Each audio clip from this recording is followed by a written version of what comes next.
मेरी गर्मी की छुट्टियों के दौरान मैं अपने सबसे अच्छी दोस्त के घर गई हुई थी।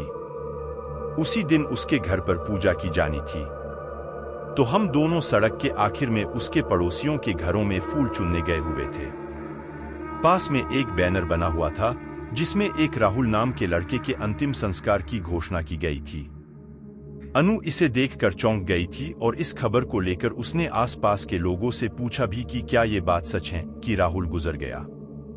अनु ने मुझे बताया कि वह उसके साथ ही बड़ी हुई थी और उसे अपने भाई जैसा मानती थी। जब से वह हायर स्टडीज के लिए शहर चली तब उसने उसे ज्यादा नहीं देखा।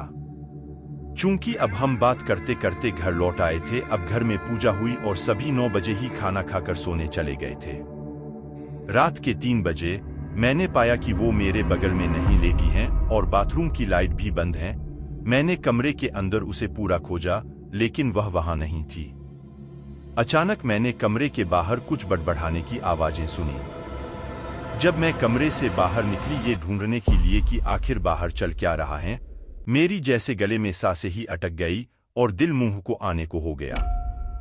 अनु घर के सामने बरामदे में रंगोली के बीचों बीच लेटी है। उसने मुझे इतनी लाल आंखों से देखा जैसे लाल लोहा उसकी आंखों से टपक रहा हो। उस समय तक घर का हर सदस्य बाहर आ गया था। सबने उसे शांत कराने की बहुत कोशिश की, लेकिन वह किसी को भी नहीं सुन रही थी और असामान्य रूप से व्यवहार करी जा रही थी। जब घरवाले उसे शांत नहीं कर पा रहे थे और उसका चिल्लाना बंद नहीं कर पा रहे थे, तो उन्होंने जल्दी से अनु के भाई को पुजारी जी को लाने के लिए भेजा। उसने अपने चेहरे पर विरोध करने के बावजूद विभूति लगवाई। फिर पुजारी जी उसे कमरे में ले गए और पूछा कि वह कौन है। तब वो घर से बाहर निकली। घरवालों ने उसे रोकने की कोशिश की, लेकिन पुजारी जी ने मना कर दिया।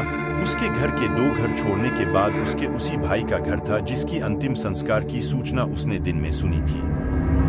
उसने उसके कमरे का दरवाजा खोला और कमरे के भीतर जाकर बिस्तर के नीचे से कुछ तस्वीरें निकाली, जिसे अनु मेरी जानकारी के हिसाब से बिल्कुल भी नहीं जानती होगी, लेकिन वो तस्वीरें देखकर वो बहुत बुरी तरह से रोने लगी। वो उसकी प्रेमिका की तस्वीरें थी। तब वह राहुल के पिता की ओर मुड़ गई और उन्हें गले लगाकर बहुत रोई और उसने बताया कि उसकी प्रेमिका के भाई को उनके रिश्ते के बारे में पता चल गया था, जिससे वो बिल्कुल भी खुश नहीं था। इसी वजह से उसने उसे यानी कि राहुल को बिजली के झटके देकर मार डाला। घर के सभी लोग बहुत रोए और उसे समझाया बुझाया और शांत किया। उसने फिर पुजारी से अपना पसंदीदा भोजन समारोह रखने के लिए कहा। वह आएगा और खाएगा। तब तक अनु अपने शरीर में वापस आ चुकी थी। वो अब सामान्य रूप से व्यवहार कर रही थी। उसने सबसे पूछा भी कि वो वहां कैसे आई। उसका सर बहुत दुहक रहा था और वो बहुत ज्यादा थकान महसूस कर रही थी। उसके माता पिता उसे घर वापस ले आए और राहुल के पिता ने उसे दोपहर के भोजन के लिए आमंत्रित किया।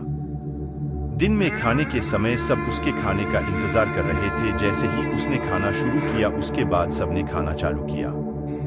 मैं उसे लगातार देख रही थी। बेसम प्लेट में परोसे जाने वाला सबसे पहला पकवान था और मैं ये बात अच्छे से जानती थी कि उसे बेसम बिल्कुल पसंद नहीं है, लेकिन उसने अपनी प्लेट में एक भी दाना नहीं बचाया और चुपचाप सब खा लिया और वो सामने लगी राहुल की फोटो को देखकर मुस्कुरा रही थी। पहली बार अनु को इस तरह से देखकर मैं बहुत चौंक गई थी। मैं उसे बहुत सालों से जानती थी, लेकिन वो एक साधारण सामान्य लड़की थी मेरे लिए, केवल तब तक जब तक ये सब नहीं हो गया था। और उस दिन के बाद जो भी मेरे विचार बाहरी शक्तियों में विश्वास नहीं करते थे, वो बदल चुके थे।